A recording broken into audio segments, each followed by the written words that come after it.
In this video, Jordan Peterson explains how people can get possessed by ideas.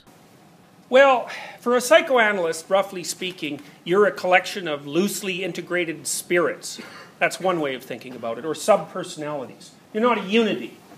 And those subpersonalities have their basis in, well, in all sorts of things. They might have their basis in past, especially traumatic experience, or in patterns of socialization that characterized your family, but they might also have their basis in fundamental biological motivational systems. So, for example, a psychoanalyst would conceptualize anger or perhaps sexual attraction as a subpersonality. And the reason for that is that, well, you know what it's like when you get angry? You get angry at someone you love, and, first of all, at some level, you're wishing harm. Now, that might only be that you want to win the argument and you want them to be nicely crushed while you do it.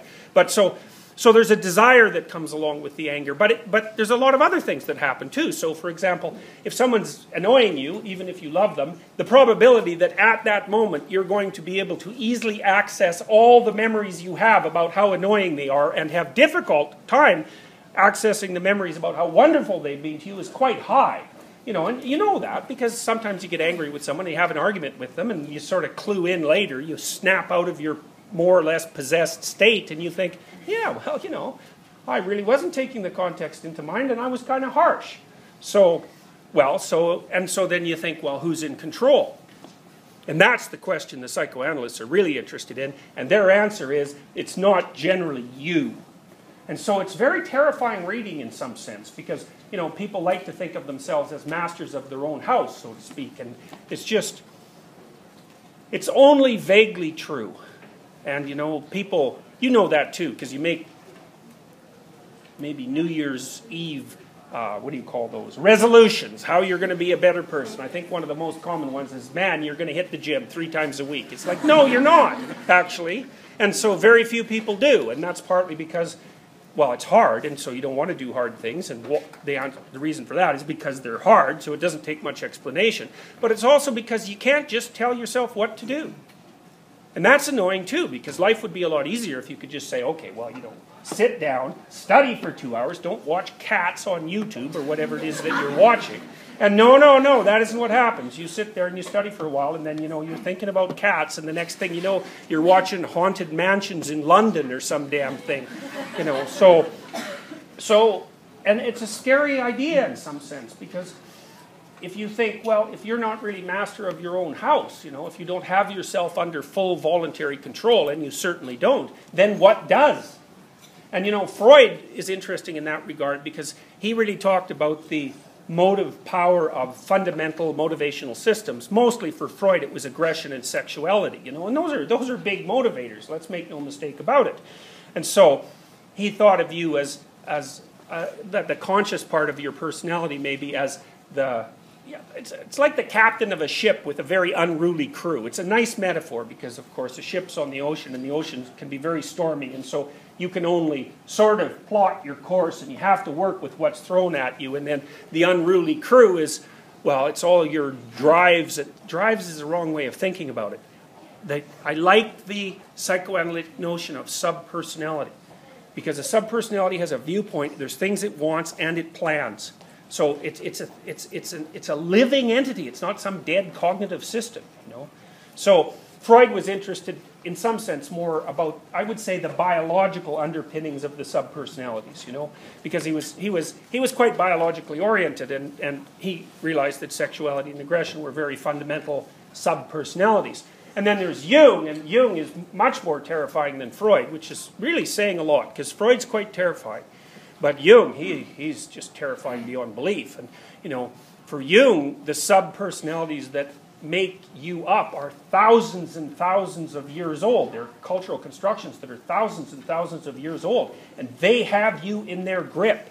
So for Jung, for example, one of the things he said, and I don't remember where it was, I love this phrase. It's so true.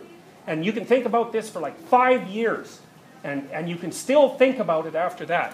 One of the things Jung said was that people don't have ideas. Ideas have people.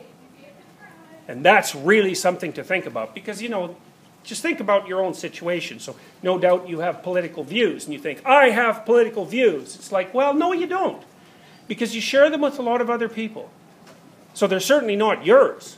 And not only that, they've had a very lengthy historical development far before you ever showed up, you know, so they're rooted right at the depths of your culture. But then, of course, they've been elaborated by one philosopher or another extensively over the last 200 or 300 years, and there's this whole system of thought, and poof, it inhabits your brain, and then you think, well, I've got political views. It's like, no, the political views have you. And that's a very salutary thought, because it's one of the ways to stop yourself from being possessed, because people get possessed all the time by ideas, right? That's what happened in Nazi Germany. That's what happened in the Soviet Union. It happens everywhere all the time. And you might think, well, possessed is a little strong, but no, it's not, actually. It's a very nice, it's a metaphor, obviously, but it's the right kind of metaphor, because a body of ideas, like political ideas, they're a living thing, you know. They're not some dead, dusty words on a bookshelf somewhere. They're an integral part of a dynamic society. And the motive force those ideas have motivates you. You're in their grip. And so you can tell when you're talking to someone who's completely possessed by an idea system or an ideological system, because they'll just bore you to death unless you happen to believe exactly the same thing. So they'll spout out a few of their fundamental belief axioms, and then you can identify which system they're part of, and then they just speak in cliches from that point onward, and you can predict everything they're going to say if you know the axioms of the system.